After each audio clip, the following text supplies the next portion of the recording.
जय हिंद दोस्तों। Study with पीके में आपका स्वागत है। करंट अफेयर की सीरीज को आगे बढ़ाते हुए अपने करंट अफेयर के टॉपिक्स जो हर एक एग्जाम की दृष्टि से अति महत्वपूर्ण है और हर एक एग्जाम में आपको इससे रिलेटेड क्वेश्चन देखने को मिलेंगे।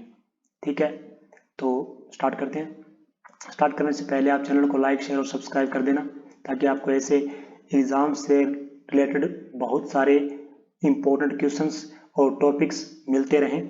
ठीक है, तो लाइक, शेयर, सब्सक्राइब कर देना। पहला क्वेश्चन, तेलंगाना की मेडिसिन फ्रॉम द स्काई परियोजना का नेतृत्व कौन सी ई प्लेटफॉर्म करेगा या कौन सी कंपनी करेगी? तो कौन सी कंपनी कर रही है? Flipkart. Medicine from the sky ये परियोजना किसकी है?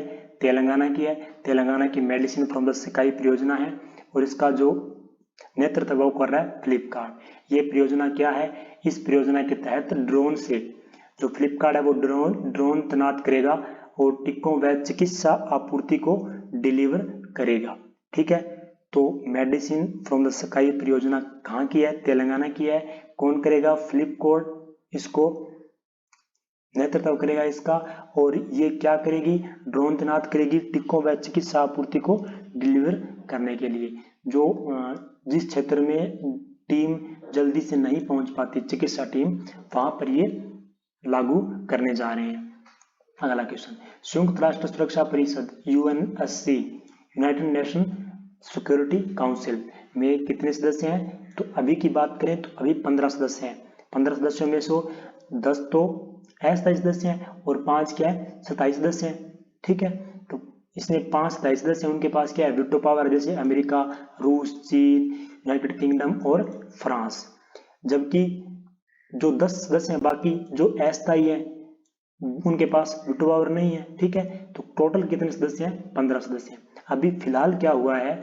फिलहाल इसमें 5 देश और शामिल हुए हैं, उनका चयन हुआ है शामिल होने के लिए। तो एक संयुक्त अरब अमीरात, अल्बानिया, घाना, गेबोन और एक ब्राजील। इन देशों का इसमें चयन हुआ है शामिल होने के लिए और इनका 1 जनवरी से कार्यकाल शुरू होगा। तो 1 जनवरी से कितने हो जाएंगे सदस्य? इसमें 20 सदस्य हो जाएंगे। अगला क्वेश्चन, पहलवान विनेश फोगाट ने पोलैंड ओपन में स्वर्ण पदक जीता। जो पहलवान विनेश फोगाट है उसने पोलैंड ओपन में स्वर्ण पदक जीता है। यह विनेश फोगाट, भारतीय पहलवान विनेश फोगाट ने पोलैंड ओपन में 53 किलोग्राम वर्ग में, कौन से किलोग्राम वर्ग में खेलती है? 53 किलोग्राम वर्ग में स्वर्ण पदक जीता है। यह उनका सीजन का तीसरा खिताब है। ठीक है, अगला क्वेश्चन, तो इसमें याद रखना विनेश फोगाट ने पोलैंड ओपन में स्वर्ण पदक जीता है। तो पोलैंड ओपन में स्वर्ण पदक किसने जीता है? विनेश फोगाट ने। अगला क्वेश्चन, संयुक्त राष्ट्र महासभा के 76वें सत्र के निर्वाचित अध्यक्ष अब्दुल्ला शाहिद किस देश से हैं? तो ये किससे हैं? ये मालदीव से हैं। ठीक है, अब्दुल्ला शाहिद जो निर्वाचित अध्यक्ष हैं 76वें सत्र के, किसके? संयुक्त राष्ट्र महासभा के। तो ये किस देश से हैं? मालदीव से। और भारत के उप स्थायी प्रतिनिधि कौन है? नागराज नायडू। नागराज नायडू संयुक्त राष्ट्र में भारत के उप स्थायी प्रतिनिधि हैं। ठीक है, और अब्दुल्ला शाहिद जो अध्यक्ष अब्दुल्ला शाहिद है, इन्होंने के नागराज नायडू को अपना सेफ डी कैबिनेट नियुक्त किया है।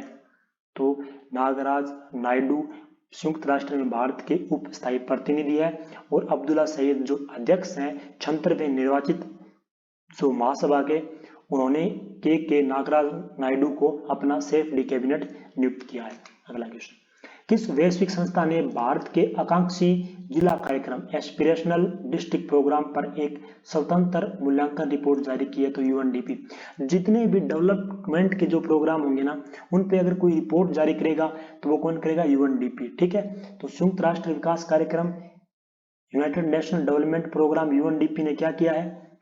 अभी जो भारत में चल रही है आकांक्षी जिला कार्यक्रम, इस पर एक स्वतंत्र मूल्यांकन रिपोर्ट जारी की है और उन्होंने भारत में जो इस कार्यक्रम के आधार पर शासन व प्रशासन में सुधार हुआ है उस पर रिपोर्ट ये अपनी जारी की है। ठीक है, अगला question, international level crossing awareness day का आयोजन इंटरनेशनल यूनियन ऑफ रेलवे द्वारा किस शहर में किया गया है? तो किस शहर में किया गया ये? पेरिस में। आपको याद रखना है international level crossing awareness day का आयोजन इंटरनेशनल यूनियन ऑफ रेलवे द्वारा पेरिस शहर में किया गया है। ठीक है, और ये इंटरनेशनल लेवल क्रॉसिंग अवेयरनेस ये कब से चल रहा है अभियान? ये अभियान 2009 में यूरोपीय आयोग व यूरोप के लिए संयुक्त राष्ट्र आर्थिक आयोग द्वारा स्थापित किया गया था। 2009 से चल रहा है, आपको याद रखना है इतना। ये कहाँ पे हुआ है? जो इसका आयोजन पेरिस में हुआ है। ठीक है, और किया किसने? International union of railway. इतना याद रखना आपको। अगला क्वेश्चन, किस देश ने कोवैक्स गठबंधन के माध्यम से कम आय वाले देशों को कोविड-19 वैक्सीन की 500 मिलियन खुराक दान देने की घोषणा की है? तो ये कौन देगा भाई? अमेरिका। जाहिर सी बात, सबसे अमीर देश अमेरिका है तो वही देगा। तो अमेरिका के राष्ट्रपति कौन है? जो बाइडन। जो बाइडन अभी किसको हराकर सत्ता में आए थे? तो डोनाल्ड ट्रंप को। जो बाइडन के साथ में उपराष्ट्रपति कौन है? कमला हैरिस। कमला हैरिस भारतीय मूल की है। ठीक है, तो अमेरिका के राष्ट्रपति जो बाइडन ने दुनिया के सबसे गरीब देशों को फाइजर कोविड-19 वैक्सीन की 500 मिलियन खुराक दान देने की घोषणा की है। ठीक है, और इस अमेरिका ने वैश्विक कोवैक्स गठबंधन के माध्यम से 92 निम्न आय वाले देशों और अफ्रीकी संघ के लिए 500 मिलियन फाइजर खुराक वितरित करने का फैसला लिया है या प्रतिबद्धता जाहिर की है। अगला क्वेश्चन, नेफ्ताली बेनेट ने इजराइल के नए प्रधानमंत्री के रूप में शपथ ली। ये आर्टिकल है, यहाँ पे याद रखना। नेफ्ताली बेनेट ने इजराइल के नए प्रधानमंत्री के रूप में शपथ ग्रहण की है। तो नेफ्ताली बेनेट नए प्रधानमंत्री बन गए हैं। इससे पहले कौन थे? Benjamin Netanyahu. इनका कार्यकाल 12 वर्ष बाद समाप्त हुआ है, यानी 12 साल तक कौन थे? बेंजामिन नेतन्याहू थे। अभी कौन बने हैं? नफ्ताली बेनेट बने हैं। तो नेफ्ताली बेनेट ने कितने? 1 वोट के अंतर से विश्वास मत हासिल किया है। ठीक है, वहां पे 120 संसदीय सदन में वोट थे और 60 वोट मिले किसको? इसको नेफ्ताली बेनेट को, और 59 वोट मिले किसको? बेंजामिन नेतन्याहू को। ठीक है, और ये भी गठबंधन से हुआ है भाई, गठबंधन से हुआ है। यहाँ पे सरकार 8 दलों के गठबंधन से बनी है। अभी आपको ये याद रखना है कि जो नेफ्ताली बेनेट है वो 2023 में 23 तक प्रधानमंत्री रहेंगे। उसके बाद में सत्ता यायर लैपिड को सौंप दी जाएगी। उसके बाद में सत्ता में कौन आ जाएंगे? Yair Lapid. तो अभी कौन है? Naftali Bennett. उससे पहले कौन थे? Benjamin Netanyahu. उनका कार्यकाल था 12 वर्ष तक। ठीक है, अगला, home in the world. Home in the world, ये अमर्त्य सेन का संस्मरण जुलाई में रिलीज होगा भाई। Home in the world Amartya Sen का संस्मरण है जो जुलाई में रिलीज होगा। नोबेल पुरस्कार मिला हुआ है अमर्त्य सेन को। इन्होंने अपना ये संस्मरण जारी की, इसका नाम लिखा है होम इन द वर्ल्ड, जुलाई में जारी करेंगे। ठीक है, और इसमें क्या लिखा हुआ है? इसमें ये लिखा हुआ है, उन्होंने लिखा है कि कैसे रविंद्रनाथ टैगोर ने उन्हें अमर्त्य नाम दिया था। अमर्त्य नाम किसने दिया था? रविंद्रनाथ टैगोर ने। ठीक है, तो आपको याद रखना है अमर्त्य सेन का जो जुलाई में संस्करण home in the world release होगा। और ये इसमें लिखा हुआ है कि कैसे रविंद्रनाथ टैगोर ने उन्हें अमर्त्य कहा था, यानी उनके जीवन के बारे में कुछ चीजें इनमें लिखी हुई है। तो इन्हें 1989 में यानी 1998 में नोबेल पुरस्कार से सम्मानित किया गया था। ठीक है, अगला क्वेश्चन, और ये इसमें है क्या? सबसे प्रसिद्ध कृति। डॉक्टर अमर्त्य सेन की सबसे प्रसिद्ध कृति कौन है? गरीबी और अकाल, पात्रता और अभाव पर एक निबंध है। सबसे प्रसिद्ध कृति कौन सी है? गरीबी और अकाल। ठीक है, और 1980 में अर्थशास्त्र में नोबेल पुरस्कार मिला था। सरकार ने नमस्ते योग मोबाइल ऐप लॉन्च किया है। सरकार ने क्या किया? नमस्ते योग मोबाइल ऐप लॉन्च किया। आयुष मंत्रालय ने 7वें अंतर्राष्ट्रीय योग दिवस के कार्यक्रम पर नमस्ते योग मोबाइल ऐप लॉन्च किया है। योग दिवस हर साल 21 जून को मनाया जाता है। अब की बार इसका विषय क्या था? घर पर योग और परिवार के साथ योग विषय के तहत इसको मनाया जाएगा। ठीक है, घर पर योग और परिवार के साथ योग विषय के तहत इसे मनाया गया या मनाया जाएगा इसे। ये इसकी थीम है, आपको थीम याद रखनी है, 21 जून को। ठीक है, आयुष मंत्रालय, इसकी स्थापना कब हुई थी? आयुष मंत्रालय की स्थापना हुई थी 2014 में। ठीक है। और ये करता क्या है, यह भारत में स्वदेशी वैकल्पिक चिकित्सा प्रणालियों की शिक्षा, अनुसंधान और प्रसार के लिए जिम्मेदार है। कौन? आयुष मंत्रालय। 2014 में इसकी स्थापना हुई थी। 21 जून को अंतर्राष्ट्रीय योग दिवस मनाया जाता है। सरकार ने अंतर्राष्ट्रीय योग दिवस के रूप में नमस्ते योग मोबाइल ऐप लॉन्च किया है। अब की बार योग अंतर्राष्ट्रीय योग दिवस की थीम क्या है? घर पर योग, परिवार के साथ योग। एक ही स्लाइड में आपको इतने सारे क्वेश्चन मिल जाएंगे। अगला, जीआई प्रमाणित जर्दालू आम बिहार से यूनाइटेड किंगडम निर्यात किया गया। अब जीआई प्रमाणित ये जर्दालू आम जो है ये कहाँ के हैं? जीआई टैग मिला हुआ है इनको। ये कहाँ के फेमस है? तो ये बिहार के, और इन्हें बिहार से कहाँ भेजा गया है? यूनाइटेड किंगडम इन्हें निर्यात किया गया है। ठीक है। जर्दालू आम की पहली खेप भागलपुर से लंदन निर्यात की गई है। तो आपको याद रखना है जर्दालू आम कहाँ के फेमस है? तो बिहार के। बिहार के क्या फेमस है? जर्दालू आम। वर्ल्ड गिविंग इंडेक्स 2021 में भारत को 14वां स्थान पर रखा गया है। भारत को कितने पर रखा गया है? 2021 में भारत को 14वें स्थान पर रखा गया है। किसमें? वर्ल्ड गिविंग इंडेक्स में। ठीक है। पिछले साल 128 देशों में भारत का स्थान 82वां था। समझ रहे हो? पिछले साल कितना था? 82वां। अभी आपको याद रखना है वर्ल्ड गिविंग इंडेक्स 2021 में भारत का 14वां स्थान है। ठीक है। और इसमें इंडोनेशिया क्या है? शीर्ष पर है। दूसरे स्थान पर केन्या है। ठीक है। अगला क्वेश्चन, असम को अपना 7वां राष्ट्रीय उद्यान दिहिंग पटकाई राष्ट्रीय उद्यान मिला। दिहिंग पटकाई राष्ट्रीय उद्यान असम में अभी इसको अधिसूचित किया गया है। तो इस प्रकार असम में अब कितने हो गए हैं? 7 राष्ट्रीय उद्यान हो गए हैं असम में। ठीक है। ये 7वां राष्ट्रीय उद्यान असम में बना है। हाल ही में राज्य सरकार ने रायमोना रिजर्व फॉरेस्ट को राष्ट्रीय उद्यान के रूप में अधिसूचित किया है। तो रायमोना रिजर्व फॉरेस्ट कहाँ का है? ये भी असम का है। दिहिंग पटकाई ये भी असम का है। ठीक है। अब असम में मध्य प्रदेश और अंडमान निकोबार द्वीप समूह के बाद तीसरे स्थान पर सबसे ज्यादा राष्ट्रीय उद्यान है। तो सबसे ज्यादा किसमें है? मध्य प्रदेश में, अंडमान निकोबार में। और अब तीसरे स्थान पर कौन आ गया? असम आ गया। असम में कौन सा नया बना है? तो दिहिंग पटकाई राष्ट्रीय उद्यान। असम में कौन कौन से राष्ट्रीय उद्यान है? 5 देख लो आप। काजीरंगा राष्ट्रीय उद्यान, मानस राष्ट्रीय उद्यान, नामेरी राष्ट्रीय उद्यान, औरंग राष्ट्रीय उद्यान, डिब्रू सैखोवा राष्ट्रीय उद्यान। ठीक है। और काजीरंगा, मानस, नामेरी और औरंग टाइगर रिजर्व भी है।